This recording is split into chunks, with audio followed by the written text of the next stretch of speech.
So many of us, we wake up every day in fear. We're scared.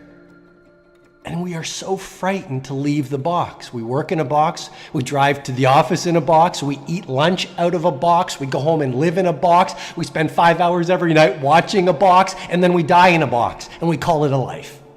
And my intent, my passion, my promise to you is to remind you, you're not supposed to live your life in a box and die in a box. And to remind you, don't believe that mass thinking. Most people are unhappy. You look at the 95% of the population, how do they live their lives?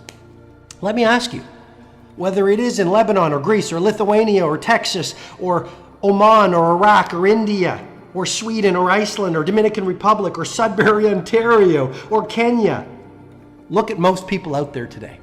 You look at most people, they gossip.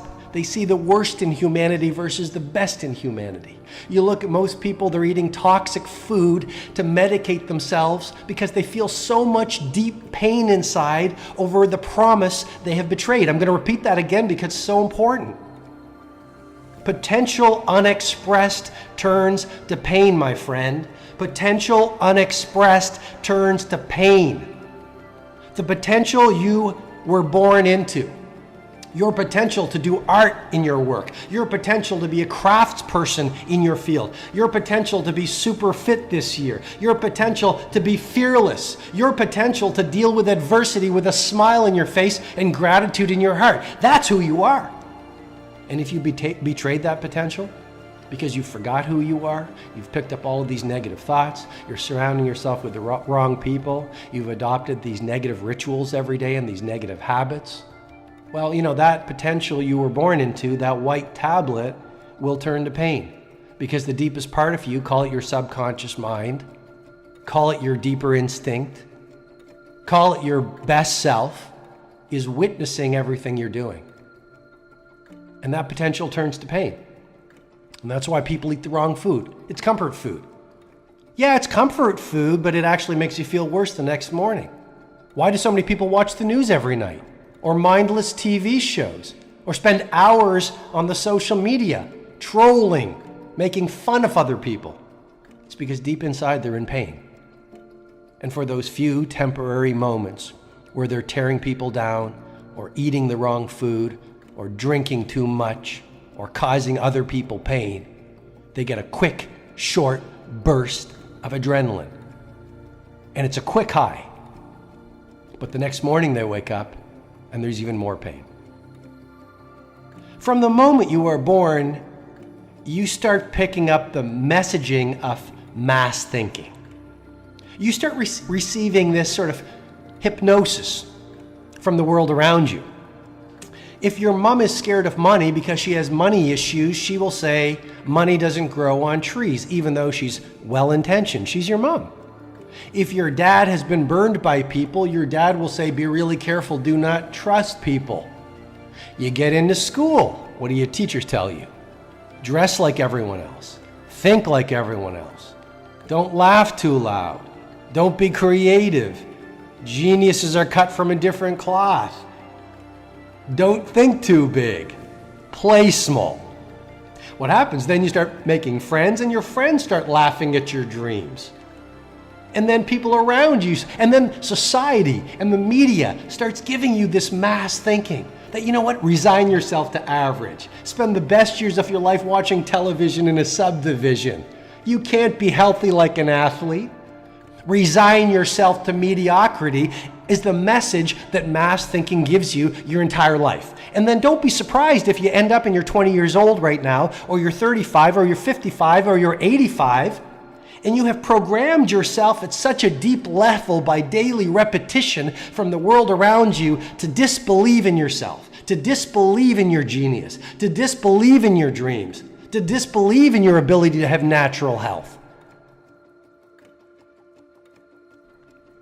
And so I believe that's the story of life, that 95% of the people have adopted this mass thinking, and it's so subtle, and it's come from your environment around you.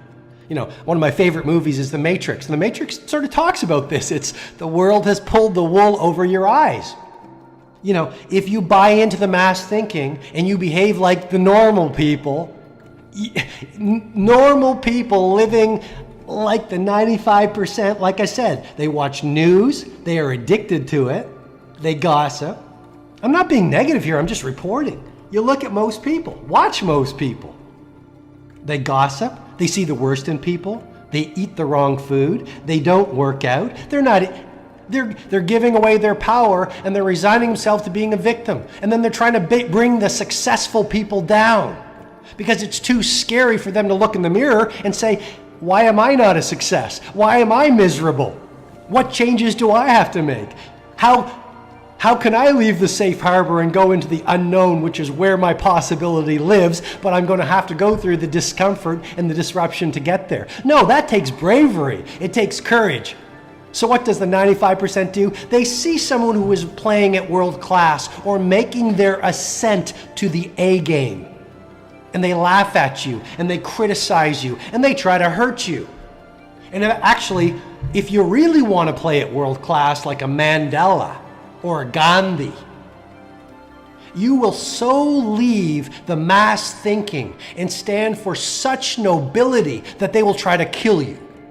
You will threaten them so much if you want to play at the level of the greatest of humanity and you stand for honor, honesty, love, decency. If you go out there and live at that highest level of the greatest women and men, they will try to kill you because you are disrupting mass humanity so much. Now, I'm not saying you have to be a Gandhi or Mandela or a Mother Teresa or Martin Luther King Jr., the people who move my heart. But you can be a great entrepreneur, great filmmaker. This year can be the year you get to the best fitness of your life. This year can be the year you get to financial freedom. This year can be the year you make the dreams you had as a kid come true. Will you take action? Will you do your part? And will you be willing to be misunderstood and laughed at? Because as you leave the 95% and you do the things that I teach, you will be called strange, you will be called weird, you will be called abnormal, you will be so misunderstood. In my life, most people don't understand me. Why do you get up at 5 o'clock? Why do you do nature walks? Why do you keep journals? Why do you continually want to improve everything that you touch? Why do you work so hard? Why do you show so much love to the people you love? Why do you eat those foods? Why do you take those vitamins? Why do you drink that green tea? Why do you read those books? Why do you speak the way you do? Why don't you watch television? Why don't you watch news? Why do you avoid toxic people? I am misunderstood. Weird is the price people committed to world-class pay to deliver on their potential. And so what I'm suggesting to you is simply this. Masterpieces are never urgent. And we live in a world that celebrates urgency. We want to build a great company or a great life or a great mindset or a great family or a great fortune. And we want it now. We want it yesterday. And yet, the 5% understand that patience really is a virtue. All of the great performers in music, sports, science, business, life have one thing in common. 2.44 hours of practice for 10 years. And I call it 10 years of anonymous. You see, you look at the Richard Bransons, and you look at the Federers, and you look at the Jordans, you look at the Jay-Z's, you look at the Madonnas, and what do you find? You find that they spent many years of iteration and focus and training before the world saw them as world class. So for you, remember small daily acts of practice, small daily acts of optimization, 10 years of quiet training towards your mountaintop, let's say to be the master of your field, is what it takes, according to the science, to get to world class. And then we see a Jay-Z, or we see a Kanye, or we see a Federer, or we see a great boxer.